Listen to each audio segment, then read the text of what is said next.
Olá pessoal, tudo bem? Como é que vocês estão? Aqui, professor Mário Vitor. Nessa aulinha de Geografia, continuaremos a falar sobre a industrialização, mas agora a industrialização acenando com um outro setor, que não é mais a urbanização, que falamos na aula passada. Esse setor agora é a agropecuária. Como que a industrialização se relaciona com a agropecuária? Como que as transformações do espaço geográfico se deram por essa junção? O que foi a Revolução Verde? Então, nessa aula, nesse vídeo, falaremos aí um pouco sobre essa perspectiva relacionada à industrialização e à agropecuária. Legal? Então, a gente vai falar sobre maquinários, sobre pesquisas científicas, biotecnologia, enfim, como é que isso alterou os espaços das cidades, como é que isso movimentou a produção industrial e o espaço geográfico como um todo, né?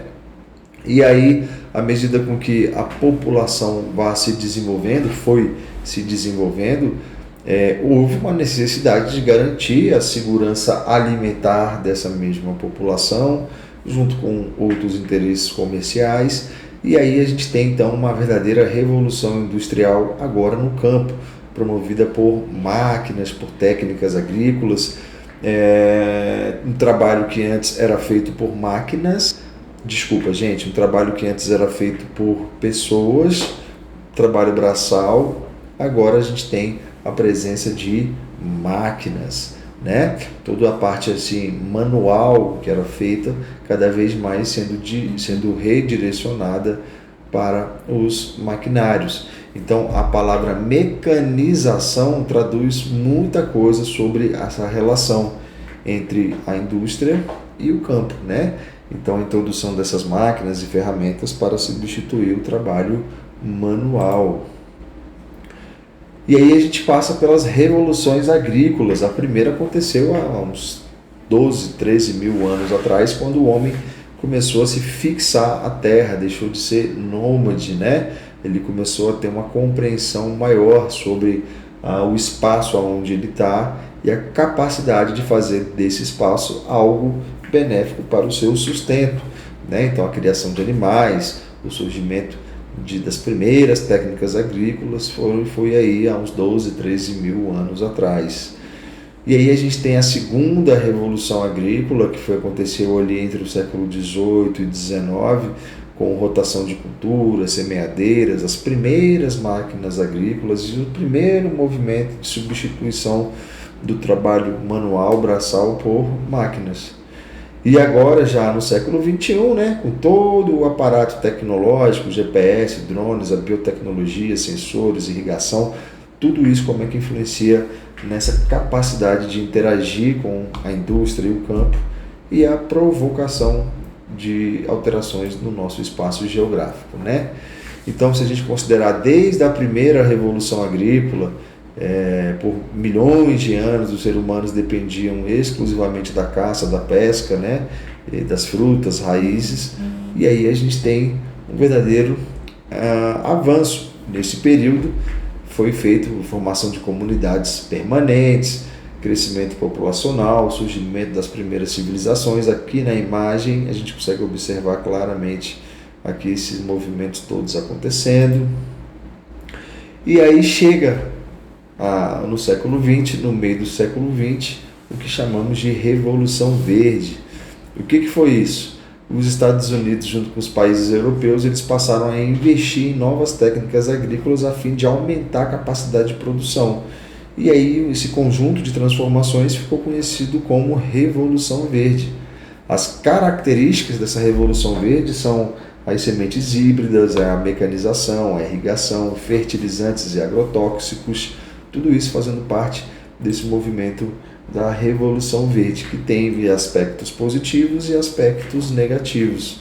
Dentro dos aspectos positivos, a gente pode citar o aumento da produtividade, a maior produção de alimentos, a modernização no campo, a expansão das exportações agrícolas, isso foi muito interessante. E aí a gente teve vários tipos de problemas, né? Concentração de terras, dependência de tecnologia, o uso intenso de agrotóxicos, os desmatamentos, a perda da biodiversidade, contaminação do solo, da água. e a exclusão de pequenos produtores que não faziam parte aí dessa grande cadeia produtiva relacionada a essa revolução. A biotecnologia eu acho uma área fascinante, que é a capacidade genética ali de transformação em laboratório de alguns grãos, algumas sementes serem modificadas, né, a fim de suportarem, por exemplo, altas temperaturas ou longo tempo de escassez. Então, a gente tem a biotecnologia como uma grande representante dessa revolução verde. Ela vai fazer, são sementes que são feitas em laboratório, que são capazes ali de resistirem a pragas, a terem uma maior produtividade, uma grande resistência, uma adaptação àquele meio ambiente no qual ela está sendo plantada, inserida. Então tudo isso é muito legal da gente perceber, né? A biotecnologia. E aqui, pessoal, o Brasil, nós que já somos um país agroexportador por vocação, desde quando os portugueses chegaram aqui, né, que a gente tem essa vocação, o Brasil se tornou um dos maiores produtores e exportadores agropecuários do mundo. Para vocês terem uma ideia, no Cerrado brasileiro, aqui no Cerrado, até a década de 70, 80, até aí, as terras aqui eram tidas como inúteis, como terras não agricultáveis. Ninguém queria vir para cá, ninguém queria ocupar, desenvolver do ponto de vista agrícola essa região aqui do Cerrado, porque tudo que se plantava aqui não vingava, o solo aqui não era muito favorável, até que o governo federal cria uma empresa chamada Embrapa, e essa empresa, a Empresa Brasileira de Pesquisa Agropecuária, ela surge com o objetivo de dar condições a que produtores, pequenos, médios produtores, possam se desenvolver, possam produzir. E aí a Embrapa começou a desenvolver essas sementes capazes de resistirem a características locais. E aí foi uma verdadeira revolução, a tal ponto que a gente hoje, o Cerrado brasileiro aqui, é um dos maiores exportadores de soja, o maior do mundo. Ninguém exporta tanta soja como a gente aqui no Centro-Oeste. Olha aí que coisa, né? A parte do PIB brasileiro, da fatia da agropecuária, boa parte disso vem aqui do Cerrado brasileiro. Mato Grosso do Sul, Goiás. Então tudo isso se deu a essas inovações científicas, a biotecnologia, né? Então a gente tem aqui a soja, o milho como grandes destaques. A gente tem a pecuária, né? A proteína animal, a gente exporta muita carne animal, somos líderes em alguns mercados, cafés e frutas também. O Brasil é um dos maiores exportadores de café do mundo, de algumas frutas também. Então, assim, nessa parte a gente tem muita infraestrutura, ciência e inovação por conta da Embrapa. E existe toda uma cadeia produtiva, né? Começando pelo macro, aí a agroindústria. O que é isso? A agroindústria onde transforma matérias-primas agropecuárias em produtos com maior valor agregado, né? Integrando o campo, a indústria, o transporte, o comércio. E aí a gente tem a cana-de-açúcar, que vai virar açúcar, vai virar combustível, etanol, leite, queijos, iogurtes, a soja, através do seu óleo, frutas como sucos, polpas. Então a gente tem uma verdadeira cadeia produtiva em torno dessa agroindústria. Então a produção agropecuária percorre uma longa jornada. A produção, o processamento, o transporte, a distribuição, até chegar nos mercados, nos comércios para o consumo. Daí a gente tem essa ideia aqui então de cadeias produtivas. Legal? A gente tem a parte da tecnologia, né, que é muito forte hoje. Os drones, eles são usados para vários fins, vários setores, inclusive para a parte da agricultura, onde a gente tem agricultura sustentável, que se destaca muito forte, que é uma agricultura de precisão, só usa recursos que realmente precisam usar, sem desperdício. Então você tem um uso racional ali, por exemplo, da água, uma irrigação que ela é controlada, você tem todo esse monitoramento, você tem uma recuperação desses solos degradados, as fontes de energias quase sempre são renováveis. Então a sustentabilidade está cada vez mais presente nas áreas de produção agrícola, né? E é uma pergunta, por que ainda existe fome, né? Fome no mundo, principalmente. E aqui, gente, não é complicado, complexo, esse tipo de coisa, é muito triste também, mas é isso, a produção mundial de alimentos é suficiente para alimentar toda a população, o problema é a distribuição.